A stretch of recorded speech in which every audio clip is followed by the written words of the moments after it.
잠깐 멈추었고요. 오늘 이제 사무엘하 역사서 다시 보도록 하겠습니다.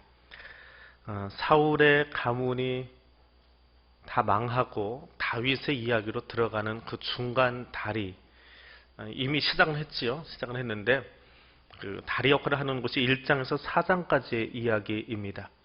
1장은 지지난주에 우리가 보았고 오늘은 2장에서 4장까지를 통으로 보겠습니다.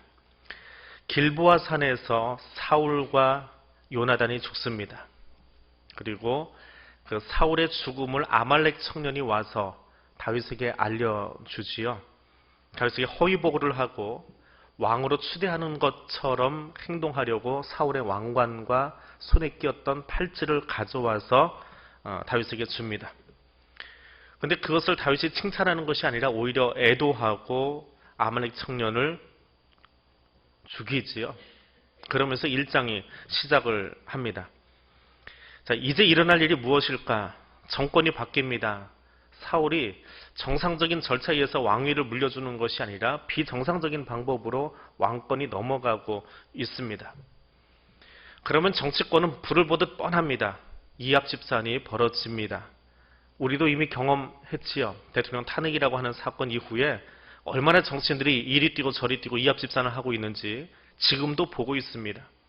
그 이야기가 1장에서 4장까지의 이야기입니다. 보통 복잡한 이야기가 아닙니다.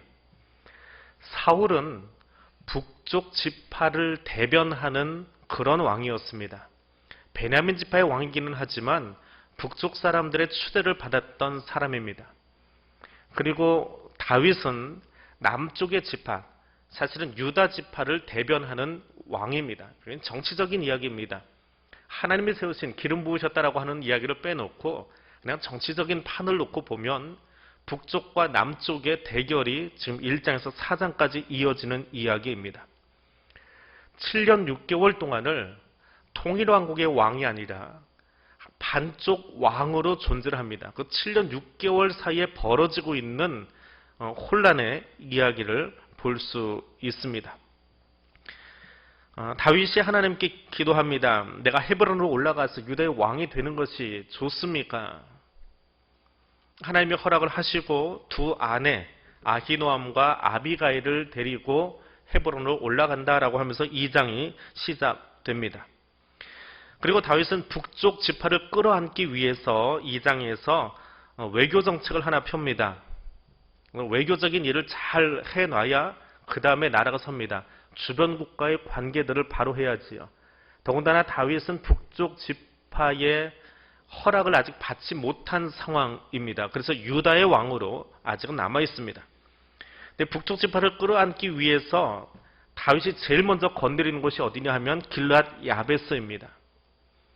길르앗 야베스는 사울이 왕이 되었던 곳이고 사울이 왕이 되자마자 암몬의 나하스가 길르앗 야베스를 모욕하면서 공격해온 일이 있습니다. 그래서 왕이 되기 직전인데 그때 출병해가지고 이 나하스를 물리쳐버리지요. 그 은혜를 갚는다 치고 사무엘 상이 끝날 때에 블레셋이 사울의 군대를 이기고 사울을 목을 베서 매달아 놓는 사건이 벌어집니다. 그때 길르앗 야베스가 옛날에 은혜를 갚겠다라고 해서 쫓아가가지고 생명을 무릅쓰고 쫓아가서 성벽에 매달리는 시신을 거두어주는 그런 일을 펼칩니다. 근데 그런 길르앗 야베스, 사울의 집안에 대해서 또 북쪽 사람들에게는 굉장히 인상적인 일을 했던 그 사람에 대해서 다윗이 가장 먼저 한 일이 그들을 축복하는 이야기입니다. 5절에 보니까 2장 5절에 가니까 다윗이 길르앗 야베스 사람들에게 전령을 보내서 너희가 너희의 주 사울에게 이처럼 은혜를 베풀어 그를 장사하였으니 여호와께 복을 받을지어다. 어떻게 보면 정치적인 적을 향해서 굉장히 예우를 했던 사람인데 그들을 칭찬합니다.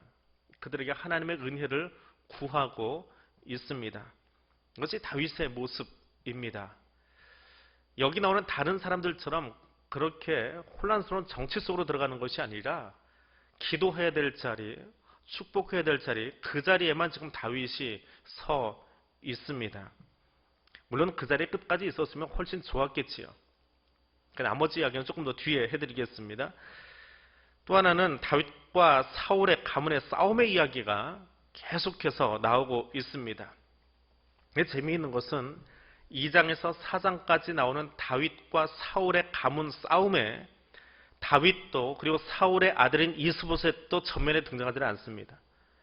그들의 군대 장관인 두 사람이 싸우고 있습니다. 요압과 아브넬이 싸웁니다.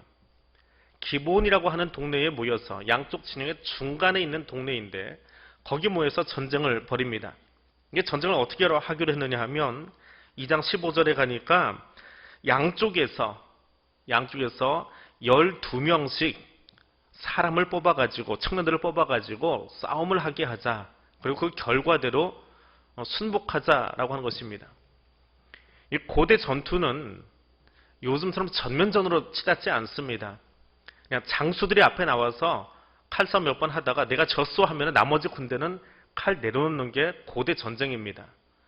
그런데 이 요압과 아브넬이 서로 전쟁을 치르면서 자기들이 나선 게 아니고 청년들을 12명을 각각 뽑았습니다. 그 24명이 그 앞에 진을 치고 섭니다. 어떻게 싸웠을까요? 아주 희한한 전쟁이 벌어집니다. 청년 24명이 서로의 머리끄댕이 잡고 끌어안고는 옆구리를 찔러 죽여버립니다. 한 명씩 싸우는 게 아니고 화해 인사를 하는 것처럼 머리를 잡았는데 그렇게 표현해서 죄송합니다. 여자들 머리끄댕이 잡고 싸우듯이 그렇게 머리채를 잡았다고 합니다. 그리고는 그 상태에서 서로 옆구리를 찔러가지고 24명이 다 죽어버립니다. 근데 그 모습을 보고 양쪽의 군대가 피를 보자마자 갑자기 폭도로 바뀌어버립니다. 그런 치열한 전쟁을 벌이기 시작합니다. 고대 전쟁치고는 아주 치졸한 싸움입니다. 말이 안 되는 싸움이에요. 사실은 요압과 아브넬이 좀 뒤로 물러서야 되고 서로를 진정시켜야 될 싸움인데 아주 치사한 전쟁이 벌어지고 있습니다. 이건 군인이 아니라 폭도와 같은 일들이 거기서 벌어지고 맙니다. 자, 이때에 사울의 군대 장관이 누구냐 하면 아브넬이라고 하는 사람인데 사울의 숙부 아들, 그러니까 사울과는 사촌지간인 사람입니다. 그 사람이 사울 집안의 군대 장관이었어요. 이 사람이 아주 기가 막힌 사람입니다. 아주 얼토당토 않은 일을 행하는 사람인데요. 자신이 가지고 있는 권력, 자신이 사울의 군대 장관이었거든요. 다윗이 아직 왕이 되기 전에 왕의 군대 장관으로 실세였습니다. 다윗이 골리앗을 죽였을 때에 그 머리를 가져오지요.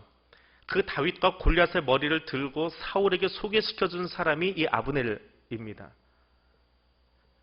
그런데 다윗이 쫓겨다니다가 어느 날 사울이 잠이 든 적이 있습니다. 그때 다윗이 그 진영에 들어가서 상과 물병을 가지고 나와가지고는 소리를 지르지요. 내가 이거 가져올 때까지 니들 뭐 하는 거냐? 왕의 호위군사면은 왕을 잘 지켜야지. 너 군대 장관 맞냐? 그러고 한마디를 듣습니다. 그게 누구예요? 아브넬이에요. 그러니까 다윗에게 억화심정이 있는 사람이에요. 2장에서 4장까지는요, 그 억화심정 때문에 계속 물고 늘어지는 그런 기가 막힌 이야기들이 나옵니다. 그 첫 번째 억화심정이에요. 너 나한테 기분 나쁘게 했지? 그게 가슴에 꽁하니 맺혀 있어요. 그래서 다윗을 왕으로 모실 수가 없습니다. 그 기분 나쁜 것 때문에 다윗을 끌어안치고 싶은 겁니다. 그래서 사울 사후에 사울에 남아있는 아들, 세 아들은 죽고 남아있는 아들인 이스보셋을 이스라엘 왕으로 추대합니다. 근데 이스보셋을 왕으로 삼고 싶은 이야기는 아니에요. 그냥 세워놓은 거예요. 헛개비 하나 세워놨습니다.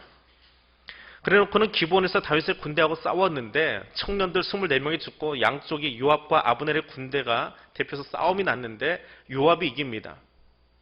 그런데 도망가기 시작해요. 도망가면서 뒤에 따라오던 사람이 하나 있습니다. 누구냐 하면 남쪽 총사령관의 동생인 아사헬이라고 하는 사람이 따라와요.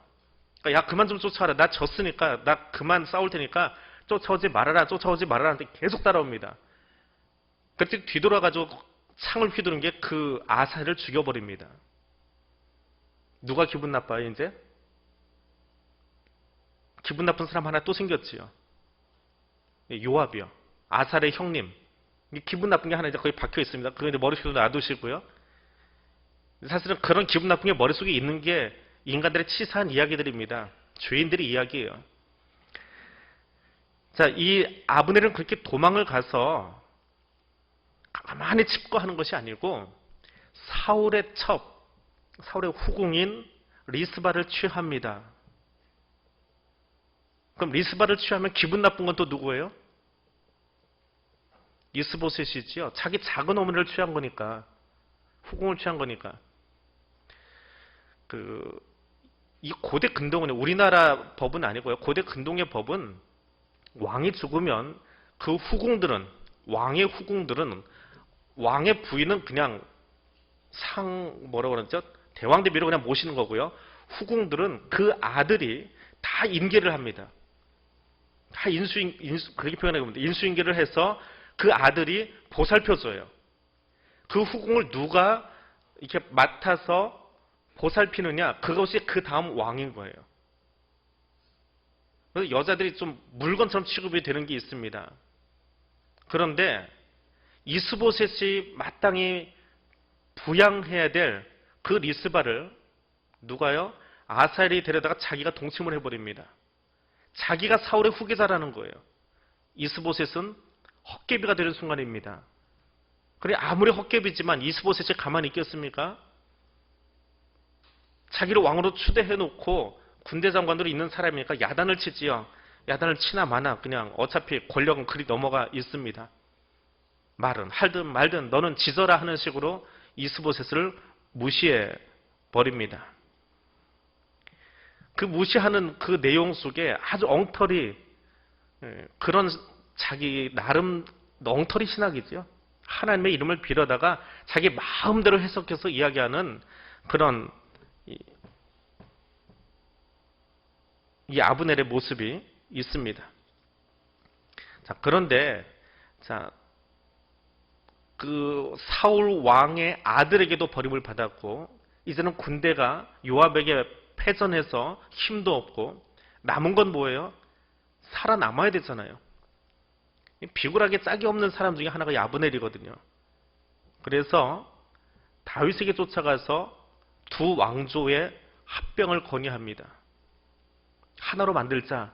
이스보셋이 하는 것이 아니고 이 아브넬이 두 왕조의 합병을 건의하고 도장을 찍어냅니다. 자, 이 아브넬의 이야기는 여기까지만 할게요. 그 뒤에 다시 나옵니다. 또 한 사람이 누구냐 하면 전쟁의 양쪽에 서 있던 또 한 사람, 요압이라고 하는 사람입니다. 2장에서 4장까지 다 읽으니까 사람 이름이 여러 개 나와요. 그냥 슬쩍 들으세요. 다 외우실 필요는 없어요. 자, 이제 남쪽의 군대 장관입니다. 이 요압은 누굴까요? 요압은 스루야의 아들이다 나오는데 스루야는 다윗의 누이입니다. 그러니까 다윗의 조카들이지요. 요압이 다윗의 조카예요. 요압과 아비사와 아사헬이라고 하는 세 아들이 있었는데 다 다윗의 조카들입니다. 그러니까 다윗의 집안도 사실은 사울의 집안처럼 그 조카들로 군대 요직을 앉혀놓고 용병을 부리고 있었던 그런 형국입니다. 워낙에 이 나라가 작으니까 아직은 용병 생활을 해야 되니까 다른 데서 사람을 끌어올 수 없는 거예요. 제일 믿음직한 건 내 가족이잖아요. 그래서 내 가족, 조카들을 데려다가 군대를 맡기고 있었던 그런 모습이 다윗의 나라, 초창기 나라의 모습이었습니다. 그런데 이 요압은 외교는 할 줄은 몰라요. 외교적인 수사법을 하지 못합니다. 그냥 힘으로 밀어붙이는 거예요. 목소리 큰 게 장땡인 거예요. 이게 요압의 모습입니다. 근데 그 목소리가 얼마나 큰지 조카임에도 불구하고 다윗이 감당하기 힘든 사람이었습니다. 다윗 평생의 요압을 조카를 어떻게 하지를 못합니다. 그래서 늘 옆에 데리고는 있지만 전쟁은 잘하니까 우락부락 전쟁은 잘하고 돌아다녀요. 나갔다 오면 그냥 승리하는 거예요. 그래서 데리고는 있지만 다윗의 마음속에 늘 저 녀석을 좀 어떻게 해야 되는데 라고 하는 불편함이 남아있는 것이 요압이었습니다. 근데 아까도 이야기했지만 요압이 왼수가 하나 생겼지요. 전쟁통에. 누구였어요? 아브넬이에요. 사울의 군대 장관이고 자기 동생을 죽인 원수인데 어느 날 이 요압이 나가서 전쟁 멋있게 또 치르고 돌아왔습니다. 승리해서 딱 돌아왔더니 측근들이 옆에 와서 얘기하는 거예요. 사령관님, 당신이 전쟁하러 나간 동안에 아브넬이 왔었습니다. 다윗에게 와가지고 합병하자고 도장 찍고 돌아갔습니다. 근데 다윗이 그 아브넬을 그냥 돌려보냈습니다. 합병하자고 도장 찍었으니까 이제 두 나라 하나 됐으니까 너 저리 가라 그러고는 그냥 돌려보냈습니다. 그 요압이 어떻게 돼요? 이 외교적인 수사법을 모르는 사람이에요. 기분 나쁜 건 그냥 가서 찔러버려야 되는 거예요. 한번 지르고 보면 되는 거예요. 근데 그냥 지른 게 아니고 쫓아가서 죽여버립니다. 아브넬을 죽여버려요. 요압의 아주 단순한 그런 모습입니다. 그러니 다윗이 감당이 안 되지요. 자기도 전쟁을 많이 치러본 사람이지만 좀 외교적인 왕으로서의 어떤 외교적인 모습도 가지고 있는데 이 요압은 그런 게 없는 사람이에요. 그냥 기분 나쁘면 질러보고 아니면 말고 하는 식의 그런 사람입니다. 다윗이 그 사람을 좀 알아듣게 하려고 방책을 하나 냅니다. 아브넬이 죽었다 하는 이야기를 듣고요. 아브넬을 장사 지내줍니다. 국장으로 치러줍니다. 쉽게 이야기하면. 근데 그 국장에 경조위원장을 누구를 시키면 될까요? 요압을 시킨 거예요. 요압이 따라가면서 그 장례를 치르도록 그에게 맡깁니다. 그러면 내가 한 것이 좀 실수했구나, 잘못했구나, 내가 함부로 막 말을 하고 함부로 행동했구나, 좀 뉘우치고 잠잠해야 되는데 요압이 그러지 않아요. 결국 그것이 그의 인생을 망치고 그의 인생 마지막이 어렵게 되어지는 것이 저 뒤에 가서, 더 뒤에 가서 나오게 되어집니다. 아무튼 아브넬을 장사 치르는 그 모습을 통해서 북쪽 사람들이 마음을 연 거예요. 북쪽 사람들이 사울과 또 그의 사촌과 그 집안을 우대해주고 보살펴주고 있는 다윗의 모습을 바라보면서 저 사람 우리 왕으로 삼아야 되겠다. 어차피 아브넬도 없고 사울의 왕족도 없습니다. 그런데 다윗이 우리를 함부로 대하는 것이 아니고 적이라고 함부로 대하는 것이 아니고 아브넬 장사 치러주는 모습, 그것도 요압을 시켜서 경조위원장 시켜가지고 장례 치르는 모습을 보면서 우리 왕으로 삼자. 그리고는 사무엘하 5장 다음 주에 볼 거예요. 거기서 왕으로 세우는 그런 모습이 등장합니다. 본문 속에 나오는 또 한 사람은요, 이스보셋이라고 하는 사울의 아들입니다. 아브넬의 암살 소식에 손에 맥이 풀렸다라고 4장에서 이야기를 합니다. 이스보셋이 녹아내리니까 덩달아 북쪽 이스라엘도 녹아내립니다. 이제 더 이상 북쪽, 소위 여로보암이라고 일컬어지는 여로보암의 나라, 에브라임의 나라, 그 나라를 지켜줄 왕족도 군대도 없는 형편이 되어버립니다. 북쪽이 이제 흐지부지 해버리는 거예요. 아브넬은 자기가 대표가 돼가지고 가서 도장 찍고 있습니다. 그럼 그럴 때 꼭 간신 같은 사람들이 하나 또 등장을 합니다. 적당히 좀 등장하면 좋은데 2장에서 이 4장까지 이야기가 얼마나 지저분한지 몰라요. 사람 이름이 정말 많이 나와요. 오늘 우리가 읽은 본문은 제가 설명을 하려고 읽은 것이 아니고 저 뒤에 이 사람들이 중요한 일들을 또 합니다. 반역하고 뭐하고 그런 일들을 해요. 그게 여기 등장하고 미리 준비되고 있는 거예요. 씨가 뿌려지고 있는 거예요. 그러니까 보통 복잡한 이야기가 아니에요. 거기에 이 이스보셋도 한판 합니다. 그 이스보셋을 레갑과 바나라고 하는 사람이 죽여요. 이미 아브넬에게 버림받아서 헛개비 왕이 되었는데 뜬금없이 두 사람의 이름이 등장을 합니다. 4장에서. 그러면 이 이스보셋을 죽여버립니다. 그럼 죽인 다음에 그 머리를 베가지고 다윗에게 가져가요. 이제 완전히 한 나라의 왕이 됐으니까 이거 갖다 바치고 나도 왕이 뭔가 좀 해보자라고 하는 기회주의자지요. 옆에서 손 비비고 있는 뜬금없이 등장한 사람입니다. 사울이 다윗의 원수라고만 생각하고 그 원수 갚는 일을 내가 해주겠다라고 나선 사람입니다. 근데 오늘 이야기 시작할 때에 제일 앞에 1장을 설명하면서 나왔던 하나 이야기가 있지요. 사울이 죽었을 때 사울의 수급을, 그 머리를 가지고 그러니까 사울에 대해서 거짓 보고했던 아말렉 청년의 이야기. 어떻게 됐습니까? 다윗에게 죽임을 당해요. 그러니까 다윗이 그 상황을 보고 애도합니다. 그리고 이 정치적인 혼란기를 지나가요. 그리고 마지막에 이스보셋이 또 죽습니다. 레갑과 바나에 의해서 죽습니다. 어떻게 됐을까요? 방금 힌트 드렸잖아요. 다윗이 또 죽입니다. 왜 사울의 집안을 함부로 하느냐? 너희가 의인이냐? 아니라는 거예요. 의인인 척하지 말라는 거예요. 그래서 그들을 죽입니다. 그리고 또 애도합니다.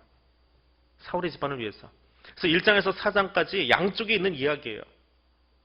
기회주의자들이 등장을 하고요. 다윗은 끊임없이 그 가문을 향해서 애도하고 슬퍼해주고 그리고 불의한 자들을 처리하는 일들로 양쪽의 이야기가 있어요. 그리고 그 사이에 정말 난장판 같은 기회주의자들의 모습이 엉켜 있습니다. 정말 광적인 정치 야합꾼들의 모습이 있고요. 한결같이 억울한 최후를, 이상한 최후들을 당하고 맙니다. 그리고 웃기는 것은, 정말 웃기는 이야기는요, 그 한복판에 다윗이 잠깐 등장해요. 그것이 오늘 우리가 읽은 이야기예요. 그 이야기는 길게 설명 안 드릴게요. 한마디로 이야기하면 그 정치의 난리통, 전쟁의 난리통, 서로 복수하고 서로 이렇게 치사한 이야기하고 치졸한 이야기하고 그런 지저분한 상황 속에서 다윗은 뭐하고 있냐? 장례식 치르고 시를 짓고 결혼하고 자녀 낳고 정의를 실천하고 있는 그런 모습이 등장을 합니다. 하나님이 다윗을 왜 쓰셨냐라고 하는 거예요. 물론 다윗도 죄인이에요. 다윗도 온전한 사람은 아닙니다. 하나님이 쓰시고자 하는 사람, 그 정치적인 험난한 이야기 속에서 하나님이 일하신 것을 바라보고 있는, 나의 역사가 아니라 이것은 하나님의 역사입니다라고 인정하고 따라갈 줄 알았던 그 사람을 하나님이 쓰시더라라고 하는 거예요. 기도하는 것은 조급한 사람들은 할 수 없습니다. 마음이 조급한 사람은 기도 못합니다. 왜요? 하나님 앞에 가서 내 마음을 추스르고 기도하기보다 가서 내가 질러버려야 돼요. 지르고 내가 어떻게 한번 상황 수습해 보려고 떠들어야 돼요. 기도하는 척은 하지만 실제로는 기도하는 게 아니에요. 내 목소리로 뭔가를 해봐야 되는 거예요. 내가 칼을 휘둘러서 이스보셋 죽여야 되고 사울도 건드려 봐야 되고요. 이것이 하나님의 역사는 보지 않는 사람들의 이야기입니다. 이 난리통에 7년이라고 하는 긴 시간을 이미 내가 왕이 되었는데, 기름 부음 받았는데, 그리고 왕이 사라졌으면 이제 내가 왕관 쓰면 되잖아요. 근데 아직 하나님이 그것도 허락하시지 않는다면 7년도 기다릴 수 있는 거예요. 8년도 기다릴 수 있는 거예요. 그게 다윗의 영성이에요. 기도하는 사람은 기다릴 수 있는 사람입니다. 기다리지 못하는 사람은 기도가 없는 거예요. 내가 하고 싶은 거예요. 그 정치적인 소용돌이 속에서 다윗은 결혼하고 아이를 낳습니다. 정치적으로 정말 자기를 성가시게 하고 불편하게 하는 그 사람들, 아브넬, 요압, 또 누군가의 수급을 들고 와서 자기에게 아부하고 있는 그 사람들, 얼마나 많은 아부꾼들이 있겠어요. 이제 정적이 가장 큰 세력이, 사울의 세력이 다 죽었으니까 나머지 세력이 눈치 보면서 언제쯤 다윗의 마음을 따낼까 하고 그 옆에 와서 손을 비비고 있을 터인데, 그 와중에 다윗이 한 일은 노래하는 거예요. 시를 짓는 거예요. 울어주는 거예요. 아파해주는 거예요. 사울의 집안을 향해서 눈물을 흘리고 있는 거예요. 그것이 다윗의 모습이에요. 탄식할 줄 아는 영성이에요. 울고 있는 사람 옆에 찾아가서 울어줄 수 있는 영성이에요. 어떻게 하면 이 상황을 빨리 수습하고 내가 더 빨리 왕이 될까라고 하는 것이 아니라 울어줄 수 있는 영성이 다윗의 모습입니다. 하나님의 정치를 가로막은 사람들, 아말렉 사람이나 혹은 잠깐 등장했던 그 두 사람 같이 아니하고요. 그렇다고 해서 다윗을 선한 사람으로 오해하지는 마십시오. 조심해야 됩니다. 결국은 다윗도 죄인의 모습을 가지고 있어요. 의인은 없나니 하나도 없다라고 하는데 다윗이 애도를 합니다. 그 애도의 마지막이 뭔지 아세요? 이스보셋이 죽은 다음에, 아브넬이 죽은 다음에 애도를 합니다. 그 마지막은 요압을 저주합니다. 저 좀 어떻게 됐으면 좋겠는데 나는 손 못 대겠다고 저주해버립니다. 그 이야기를 읽으면서 다윗도 고작 이런 사람인가? 그렇게 생각하지는 마세요. 하나님이 자신의 역사를 미리 보여주는 여러 가지 방편 중에 하나가 시인들의 노래를 통해서 미리 드러내 보여주십니다. 요압의 마지막이 어떻게 될지를. 이 요압을 누가 죽이는지 아십니까? 끝내 다윗은 처리하지 못합니다. 솔로몬이 죽입니다. 왜요? 자기 사촌인데 다윗이 죽으면서 솔로몬에게 유언을 남깁니다. 너 이 사람 숙청해라. 솔로몬은 왕이 되자마자 제일 먼저 한 게 아버지 유언 따라서 그 사람들 죽이는 일부터 시작합니다. 성경이 거룩한 책 같지요? 맞습니다. 거룩한 책은 맞아요. 근데 그 안에 죄인된 인간들의 추한 모습들도 다 등장해요. 하나님 그것을 다 보여주세요, 우리에게. 이걸 왜 읽으라고 하십니까? 하나님 앞에 의롭게 선다라고 하는 것이 얼마나 어려운지를 보여주고 있는 거예요. 다윗은 의인이 아니에요. 다윗의 길로 행하였다. 왕들을 평가할 때마다 그렇게 이야기하긴 하지만 다윗의 의인은 아닙니다. 단지 그런 와중에도 하나님 앞에 서려고 최선을 다해서 노력했던 사람인 거예요. 그것을 인정한 거예요. 다른 왕들은 그렇게 살지 않았다는 거예요. 힘들 때마다 그들이 내놓은 방책은 정치적인 방책이에요. 외교술이에요. 자기 지혜를 믿었지만 결국은 외교술을 가지고 나라를 끌어가는 게 솔로몬이잖아요. 다윗은요, 가장 어려울 때마다 하나님 앞에 달려가는 사람이에요. 그걸 인정해 주신 거예요. 근데 그 다윗도 이런 엉뚱한 일을 합니다. 하나님의 통치는 우리의 삶에서 분리되는 것이 아니라 우리의 삶과 늘 함께하고 있습니다. 죄성을 가진 우리들이 엉뚱한 일을 하고 누군가를 아프게 하는 그 현장 속에 하나님이 들어가겠어요. 그걸 거기서 통치하기를 원하세요. 천상에서 하는 것이 아니고요. 교회 안에서 하는 것이 아니고요. 우리의 일그러진 일상 속에서 하나님이 함께하고 계세요. 그리고 거기서 하나님의 통치가 일어나기를 원하고 계시는 거예요. 그래서 나는 알아야 돼요. 내 삶이 얼마나 일그러져 있는지 알아야 돼요. 기도한다고 하지만 얼마나 엉터리로 기도하고 있는지, 기도는 새벽에 나와서 하고 있지만 밖에 나가서는 얼마나 그 입술을 가지고 다른 말을 하고 있는지 알아야 되는 거예요. 그리고 그 자리가 일그러져 있기 때문에 거기서 기도하는 거예요. 새벽에 기도하는 게 아니고, 금요찬양 기도할 때 하는 것이 아니고, 우리의 일그러져 있는 그 삶의 자리에서 조금만 정신을 놓아버리면 하나님 잊어버리고 내가 왕 되고 싶고 내가 다 하고 싶은, 내가 참견해서 다 잡아놓고 싶은 그 자리요. 거기가 두려운 자리거든요. 하나님 잊어버리면 내가 왕 돼요. 거기서 기도해야 돼요. 하나님은 거기서 기도하라고 사인을 자꾸 주세요. 근데 다윗은 그 사인을 받고 거기서 엎드려 기도합니다. 바세바를 범했던 그 자리에서 하나님이 사인 주니까 엎드려 버려요. 그런데 기도하지 않는 사람은 거기서도 엎드리지 않아요. 여전히 내 의의를 자랑하려고 합니다. 다윗의 권자는 운 좋게 잡아진 자리가 아닙니다. 하나님의 손길에 붙들린 사람에 의해서 진행되어진 역사예요. 오늘 내 삶이 그 하나님의 손에 붙잡힌 삶 되어지도록 그렇게 기도할 수 있기를 원합니다. 또한 오늘 본문 속에서 인격이 무시된 현장을 바라보고 함께 울 수 있어야 합니다. 죄인들이 얼마나 나쁜지, 얼마나 추하게 노는지 정말 여실히 드러나 있는 본문이 이 2장에서 4장까지의 본문이에요. 아브넬이 뭐 했다고요? 이스보셋 헛개비 앉혀놓고 누구를 데려다 잠을 잤습니까? 사울의 첩 리스바와 잠을 잡니다. 그것이 자기가 사울의 왕통을 이어간다라고 생각하는 정치적인 행위예요. 자신이 모시고 있는, 자신이 여하튼 왕으로 추대를 해놓고 있는, 실제로는 마음속에서는 왕이 아니지요. 마음속에서는 왕이 아니잖아요. 그 이스보셋의 계모를 자기가 취합니다.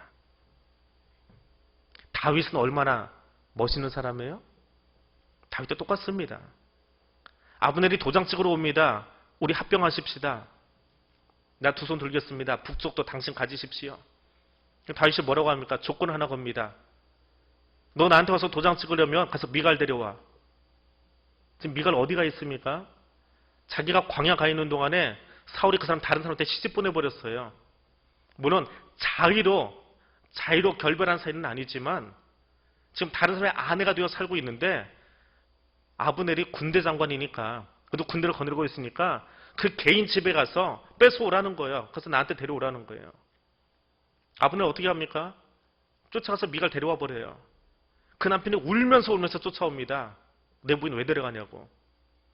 근데 다윗한테 거의 다 와가지고 뒤돌아보면서 그래요. 더 쫓아오면 그만 안 놔둔다. 그 바람에 돌아갑니다. 울면서 돌아갔다라고 성경에 써 있어요. 참 통렬한 장면이 성경에 딱 한 줄이지만 그걸 적어놓고 있어요. 다윗의 흠결이 하나둘인 줄 아십니까? 그게 죄인이에요. 근데 다윗도 아브넬도 나쁜 사람들이긴 한데요. 여기 리스바와 미갈은 어떤 사람들입니까? 존중받을 하나의 인격체인데 단지 정치적인 도구로, 기능적인 도구로 전락해버렸습니다. 죄인은 사람을 이용할 궁리만 합니다. 정치 잘 하는 건, 사람의 정치가 잘 되는 건 어떻게 보면 사람 이용하는 거예요. 인격을 중요하게 생각하는 것이 아니고요. 그게 인간 왕의 모습이다라고 여기 적어놓고 있어요. 이건 고대 근동에 그냥 당연한 이야기예요. 왕이 되면 후궁 데려다가 내가 보살피고 살고요. 때로는 같이 부부관계를 맺기도 한답니다. 그게 고대 왕권의 모습이에요. 하나님이 우리의 왕 되시면서 그렇게 함부로 하십니까? 그렇지 않아요. 인간 왕이 이런 모습을 가지고 있다라고 하는 것을 다 폭로하고 있는 거예요. 다 보여주고 있는 거예요. 그 인간 왕에 의해서 사람의 인권이 얼마나 무시당하고 있는지, 얼마나 함부로 대접받고 있는지를 보여주고 있는 거예요. 그런 사회를 해서 눈물을 흘릴 수 있어야 합니다. 그렇게 사람을 함부로 하는 그 사회를 향해서 울어줄 수 있어야 돼요. 그것 때문에 가슴 아파할 수 있어야 돼요. 그러려니 하지 마십시오. 아무도 울어주지 않는다면 이 나라는 어떻게 합니까? 울 수 있는 사람, 아파하는 사람을 향해서 같이 가서 울 수 있는 사람 되어야 합니다. 무엇보다 하나님 앞에 서 있음을 날마다 기억해야 합니다. 하나님 앞에 서 있음을 기억하는 것만큼 중요한 일은 없습니다. 하나님이 주권자라고 인정하면 여기 나오는 이 추한 이야기들 써 있지 않아요. 하나님이 내게서 왕이 되지 않는 그 순간에 내가 왕이 되어 있습니다. 내가 하나님을 잊어버린 그 순간에 내가 판단하고 있습니다. 내 판단만이 옳습니다. 내 말만이 옳습니다. 그것이 죄인들의 모습이에요. 하나님 앞에 늘 서 있어야 합니다. 내 의가 살아있으면, 내가 의롭다고 생각하면 요압처럼 아브넬을 죽이고도 아무렇지 않게 살아갑니다. 내 의가 살아있기 때문에 하나님의 공의가 집행되지 못하고 자신이 심판자가 되어서 다른 사람을 아프게 하고 칼을 찔러도 전혀 죄책감도 느끼지 않아요. 그래서 하나님 없이 사는 사람들, 하나님 눈앞에 계심에도 불구하고 그 눈이 감겨서 자신이 판단자 되어 살아가는 사람들의 모습입니다. 아브넬의 잘못은 하나님이 갚으셔야 돼요. 우리는 얼마나 하나님 되어 살아가고 있습니까? 내 판단이 가장 정당하고 가장 정확하고 가장 올바르다라고. 내가 지금까지 살아봤는데, 내가 지금까지 신앙생활을 해봤는데, 내가 일을 몇 년 해봤는데, 그래서 당신이 하나님 되시렵니까? 그 하나님 된 어처구니 없는 사람들의 이야기가 1장에서 4장의 이야기예요. 내 의로움이 말과 행동으로 드러나는 순간 하나님의 공의가 사라집니다. 그래서 주의해야 돼요. 날마다 나를 쳐서 십자가 앞으로 나아가지 않으면 내가 하나님 됩니다. 내 의로움을 자꾸 앞세우게 됩니다. 거기 하나님의 공의는 없습니다. 하나님의 공의를 어떻게 이 땅에 흘러가게 하겠습니까? 하나님의 공의가 뭐 문서로 되어 있습니까? 물 한 바가지 떠서 여기다 흘러놓으면 하나님의 공의가 흘러가나요? 하나님의 공의가 흘러가려면 내가 하나님 앞에 가서 무릎 꿇고 있으면 돼요. 내가 다른 사람이 아니고요. 내가 하나님을 왕으로 인정하고 살아가면 돼요. 내 판단은 항상 틀릴 수밖에 없어요. 나는 그렇게 약한 자임을 인정하고 하나님 앞에 나아가 있는 거예요. 늘 하나님 앞에 서 있는 거예요. 그러면 그 사람 함부로 말하지 않습니다. 그 사람의 입에서 다른 사람 아프게 하는 말 나오지 않습니다. 하나님이 안 계시니까 뱉는 족족 다른 사람 아프게 하지요. 뱉는 족족 다른 사람을 심판하고 있지요. 하나님이 안 계시니까요. 나만 정당하니까요. 오늘 다윗에게 왕권이 넘어가는 이 자리에 의인은 하나도 없습니다. 우리보다 조금 나은지는 모르겠지만, 다윗이 우리보다 조금 나은지는 모르겠지만 의인은 없습니다. 나도 마찬가지예요. 나도 저 자리에 서 있었으면 어떻게 될지 몰라요. 그래서 오늘도 하나님 앞에 서 있도록, 하나님 앞에 서 있도록 기도해야 됩니다. 지난 어버이날 큰아이가 선물을 하나 보내왔어요. 넥타이 핀을 하나 선물을 했더라고요. 왜 그걸 하려고 했는지. 타이핀을 보내서 이제 받아가지고 주일날은 끼고 나옵니다. 평일날은 이게 뭐 하기 좀 그래서 끼고 나오는데, 보내놓고 아이가 이제 받았냐고 전화가 왔어요. 받았으면 의뢰인이 뭐 사진도 올려주고 할 텐데, 받았어 그랬더니 뒤에 봤네요. 아빠가 못 볼까봐. 그 뭔가 하고 뒤로 돌려봤어요. 이렇게 타이핀, 타이가 이렇게 있으면 이렇게 잡잖아요.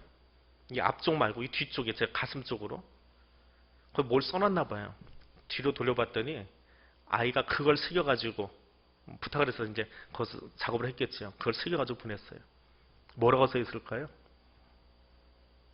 코람데오라고 써 있습니다. 하나님 앞에서.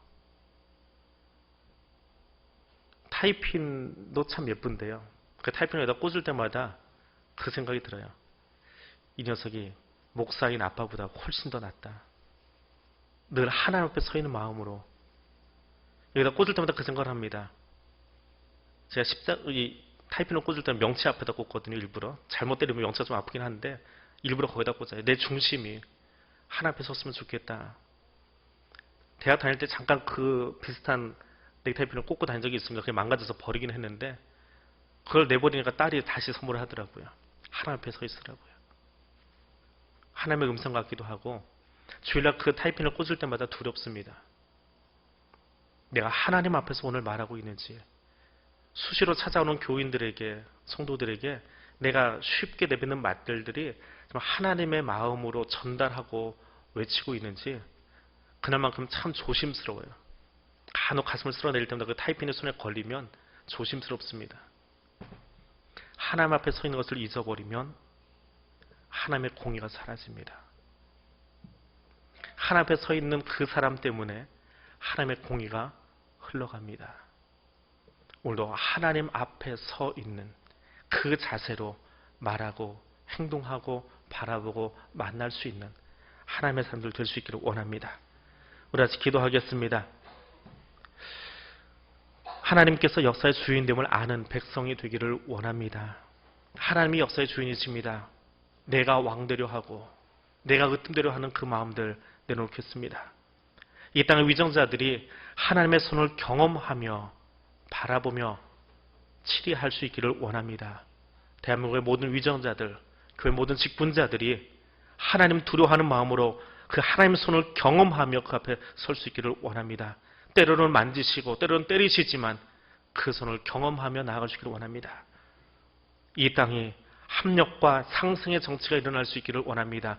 그것이 이 땅 대한민국이 될 수 있고 우리 교회가 될 수 있기를 원합니다. 이 세 가지 기도 제목 가지고 우리 동서로 기도하겠습니다.